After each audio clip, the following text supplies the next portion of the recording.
now people exactly do not tell them who they vote for, and they try to misguide also. So let's not have great hope. Faith, or rather we'll say that the exit polls are saying this, so this party has won, this party has lost. And I think to know the real outcome, one has to wait till the actual counting begins. In the last elections in Bengal, last assembly election, that was in 2021, actually BJP did much better. From 2 MLAs, they had got the number of, 76. So from 2 to 76 definitely is a huge jump as far as BJP's fortune is concerned in West Bengal. That this round of election is least consequential for the BJP as far as its national hold or the overall national strength is concerned.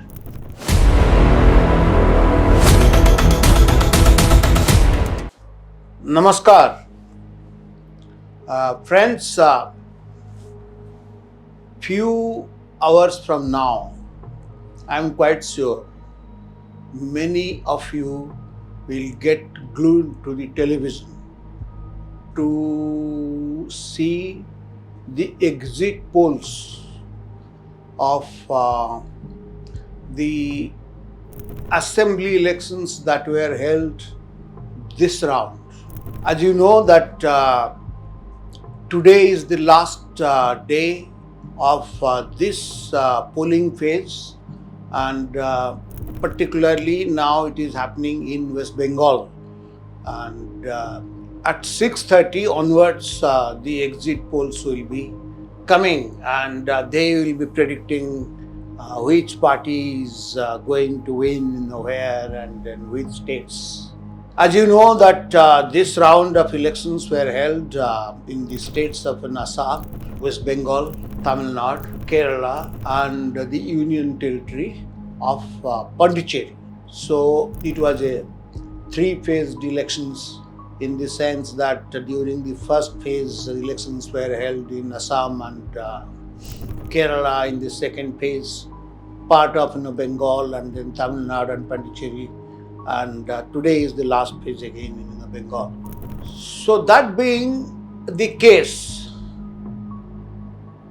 what is going to happen and what is going to be the impact of this round of elections? I'll just make 2 or 3 points in this context. My point number 1 is that if you ask me personally, I do not believe in this scientific ness of calculating and predicting the eventual electoral outcome through this or on the basis of this so-called exit polls. Of course, these are now professional polling agencies. Many things they have done, and they say that every passing year it is being more and more scientific. In the sense, the types of questions that are being asked, the people who are asking these questions, and the target that they choose, things of this sort and that sort. But despite all these things, why I say that I personally do not believe in these exit polls is precisely because of the fact that howsoever technologically sophisticated or developed you are, the fact remains that your conclusions will be based on what the people tell you. My basic question is, are the Indian voters now telling you the truth? Are they exactly telling who they have voted for? I have got my doubts, because I think, and in a way, I think this is a very positive development. That means our voters have become much more mature, in the sense that they realize the importance of their vote, and vote is absolutely, it is strictly under your private jurisdiction. It is supposed to be secret. Why they will be telling somebody else that I voted for them, I did not vote for them? In many a case they don't answer, and in many a case they think that the entertainment value that these exit polls now will be having for 3 or 4 days before the actual counting starts on the 4th of May. Why the hell you will be participating in that thing? So sometimes it has been seen, and I've read it from yes, I've read it. I think some these professional pollsters, they also do realize these limitations. Now people exactly do not tell them who they vote for, and they try to misguide also. So let's not have great hope. I mean faith, or rather we'll say that the exit polls are saying this, so this party has won, this party has lost. And I think to know the real outcome, one has to wait till the actual counting begins or takes place, and that is on the 4th of May. That's my point number 1. Point number 2 is this: how important this round of elections is for the leading or important political parties. And as I said, in all these states that really went for the polls this time, BJP is the only national party which has a government, that is in Assam. In the rest of the places, they are by the regional parties. I'm not talking about UT, Union Territory, Pondicherry, that also is led by a BJP-led coalition. But when one is talking of states, then Assam is the only state which is led by a national party, and that happens to be the BJP. In Bengal, it is Trinamool. In Tamil Nadu, it is DMK.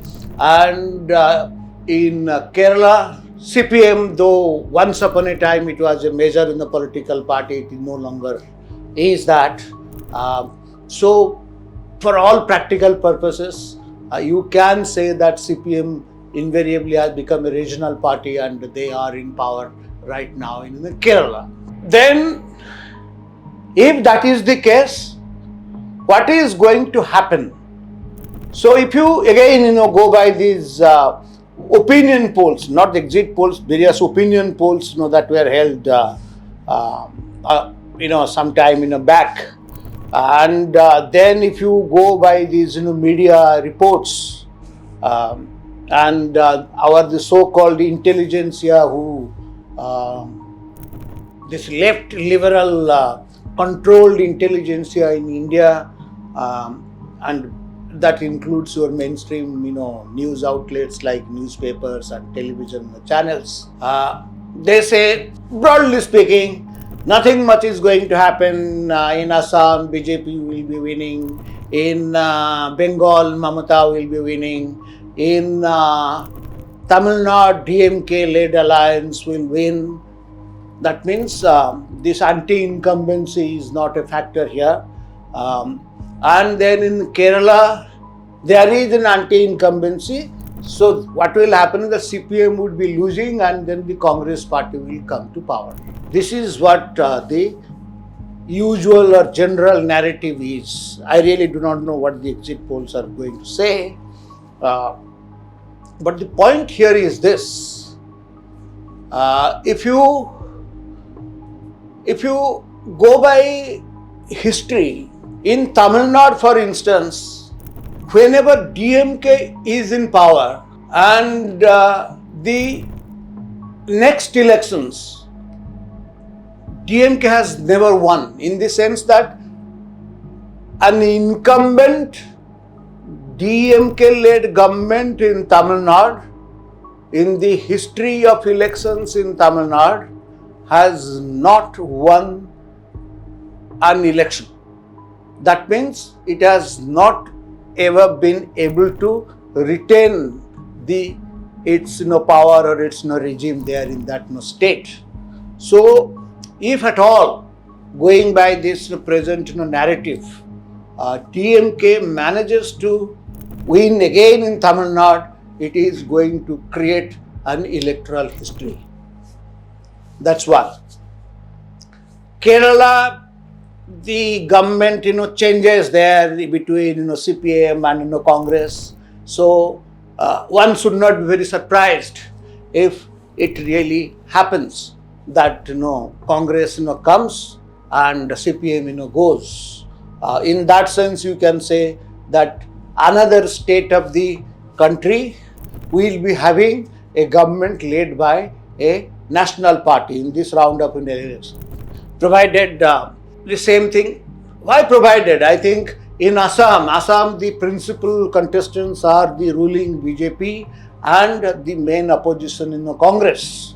So, if as a student of political science you would be seeing the things from that angle, then it will be seen that whoever, suppose Hemant Sharma led this BJP government wins in Assam, or for that matter the opposition in the Congress wins, that means that will be a state that is led by two national parties. So it will be safe to say that in this round of elections, at least there will be two states which will be run by two national parties. So that is one way of looking at the elections. But whether actually Congress party will come and Mr. Hemant Sharma will win, and if BJP wins, this will be the third consecutive victory.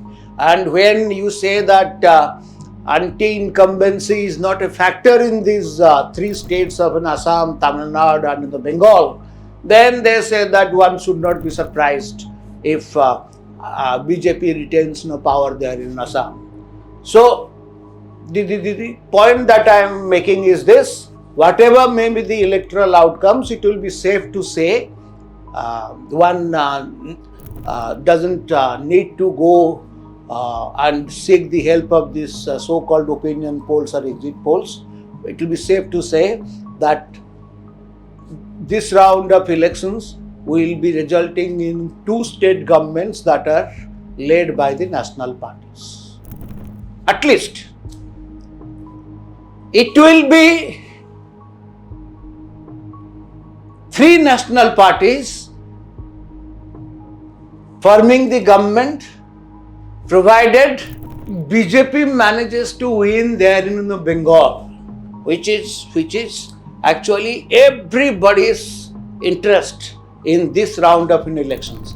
But before I come to Bengal and say certain things about it, I'll like to make another feature of this round of elections very clear, and that is, whatever you may have read, as I said, that the left liberal dominated this intelligentsia, and that includes, of course, you're in the media, and perhaps it has not been emphasized much, but as far as I am concerned, I'll say that this round of election is the least consequential as far as BJP is concerned. Everybody says Modi and this thing, BJP, oh, bada haar ho jayega, jit jayenge, harenge. That is, if you really dispassionately look at the things, this round of elections is least consequential for the BJP. Provided they manage to win in Assam. Suppose there will be an upset in Assam, then you can say that is a loss of BJP. Otherwise, how does it really affect the overall, say, in a national context, the power or the clout or the domination of BJP as a political party? Because in Bengal, it is not in power. In Tamil Nadu, it is not in power. In Kerala, it is not in power. So, in my humble view, in the last elections in Bengal, last assembly election that was in 2021, actually BJP did much better. From 2 MLAs, they had got the number of, 76. So from 2 to 76 definitely is a huge jump as far as BJP's fortune is concerned in West Bengal. So in my opinion, forget about, I'm not bothered about whether BJP wins or loses or Mamata comes or not. If BJP gets more than 76 seats in the assembly, that means BJP has gained. You can say that BJP failed. That means BJP has improved its tally there in Bengal. If it gets less than 76, I will say that they have lost badly. And if they win, then that's a completely different matter, which I will be coming and touching on that aspect a little later. And so same is the case there in Tamil Nadu. It is not a force. But as I said, that if you, as a student of Indian elections, if you go and see, as I told you, never it has happened in Tamil Nadu that the ruling DMK has won an election when in power. If that has never happened, and the same thing is going to be repeated there in Tamil Nadu, and AIDMK led alliance wins, that means the NDA wins. That means that again will be some gain for the BJP, not loss. And if NDA doesn't win, doesn't matter, because in any case they are not any force of consequence there in Tamil Nadu. And the same thing is the case there in Kerala. Kerala, they are not a major force, maybe 2, 3, 4. Anything that they get will be in the plus side, not in the minus side. So, if this is the result, it is the worst case scenario as far as the BJP is concerned. They managed to hold over there in Assam, but do not win there in Bengal or win in in Tamil Nadu or for that matter Kerala, and they don't form the government in the process. I personally don't think that is BJP's loss or BJP has been defeated. As I said, that is why I said that this round of election is least consequential for the BJP as far as its national hold or the overall national strength is concerned. Now, the last dimension of what I am sharing my thoughts with you is this in Bengal. So much hype has been created, and as you know, in the first round, 90, 91, 92%, 93%, the voting, and I think before I came here, I saw around 78 or 79% electorate had turned till 3 o'clock. But then as the voting does take place till 5 o'clock and 5:30, we do not know. But then I think again the turnout is quite all right. So does the anti-incumbency, if it is a decisive factor, then obviously that goes towards the advantage of BJP. If the so-called SAR process and many voters list, many voters have been deleted from the electoral list, and those voters whose names got deleted are supposedly the Trinamool Congress, that means Mamata Banerjee's supporters, then again, logically speaking, the advantage is that of BJP. And your number of committed voters comes down, but the voting percentage goes up. The very simple calculation and the common sense rather will suggest that the advantage is with BJP. And fourth, the way Prime Minister, the Home Minister, and the way they did the electioneering there, and the type of the narratives that emerged out of this electioneering there, and the way it occupied not only nationally but also these headlines, in the internationally too. So it's a very high profile elections, you can say it. But as I said, as far as BJP is concerned, if they manage to get more than 76 seats, I think it is a gain, it is not a loss. But if people say that the anti-incumbency factor is so much, and one should not be surprised that if BJP will be winning elections there, then I think it is a great achievement as far as Mr. Narendra Modi led Bharatiya Janata Party is concerned, because all told, one can legitimately say that the way the central government and particularly the Prime Minister, Home Minister went and started, rather did the electioneering there in the state, that means as if they gave an impression it was a national election, not a provincial elections. So that way, it's very legitimate guess or legitimate point. People will say that if they do not manage to win this time, then that is a failure on the part of Mr. Modi.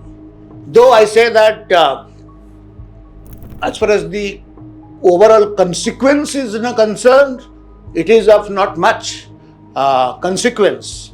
But the point is that in the popular perception, this will be a huge jolt to the invincibility of BJP, or for that matter Mr. Modi's leadership is concerned. But the last point I like to make, I have often argued that way. If you ask me, the elections in Bengal and its impact goes beyond who forms the government and who lose.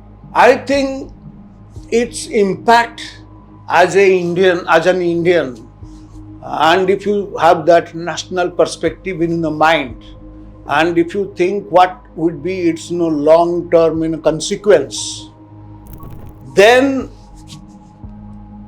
it goes far beyond Bengal. It really concerns the unity and the integrity of India as a country is concerned, because so many national security issues are involved or linked with this Bengal elections. So what are they? The huge demographic change. For instance, if your 35 to 40% demographic change has taken place in a state, and that has not been adversely affected by even this process, and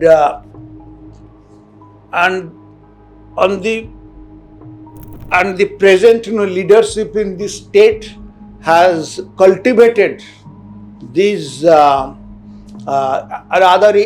promoted this demographic change because of these illegal immigrants coming from outside. It really is a matter of great national security, in the sense that when in a place such high level demographic changes take place, and as it has allegedly taken place in Bengal, it will have an impact on your social life. It will have your impact on the communal it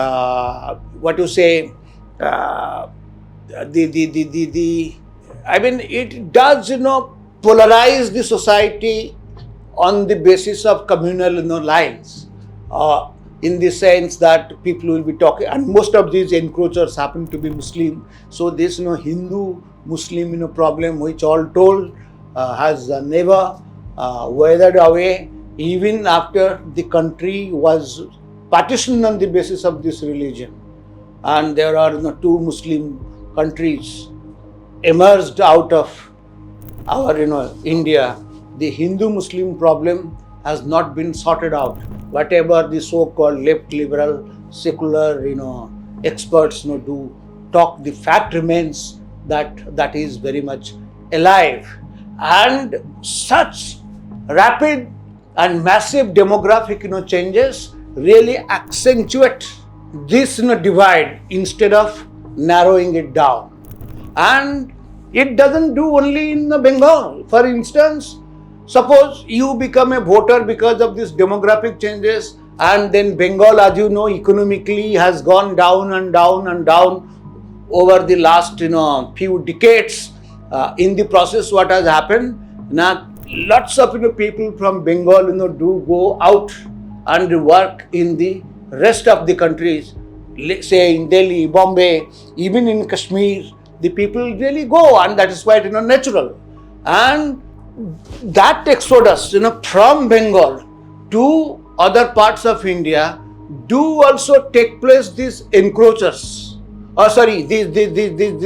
these illegal people who came over to country from outside, they also do that. And if their ethnicity does also play a role in the places that they go elsewhere too. So this, as I said, these ethnic tensions, then they do not remain confined to Bengal, where the so-called Guspetiya, these illegal immigrants do come. So when they migrate to rest of the country subsequently, that also in a way goes along with them.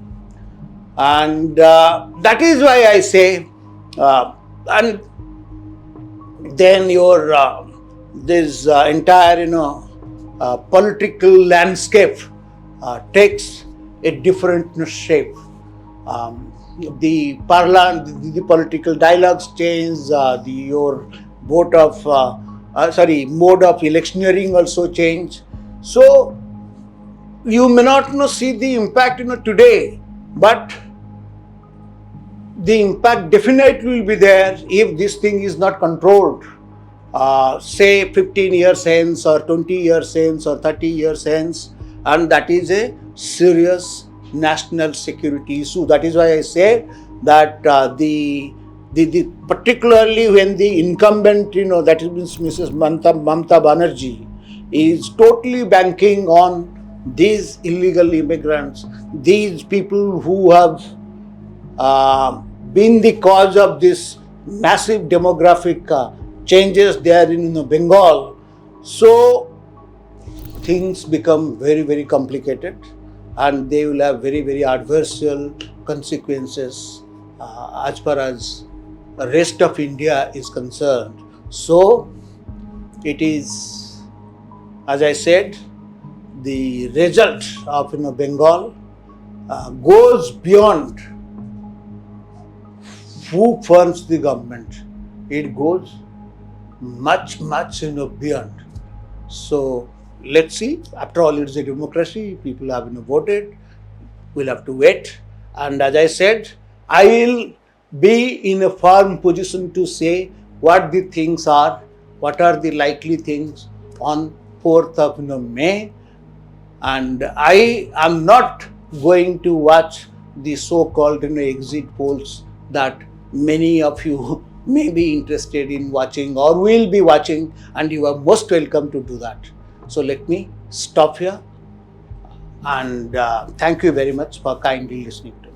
Namaskar.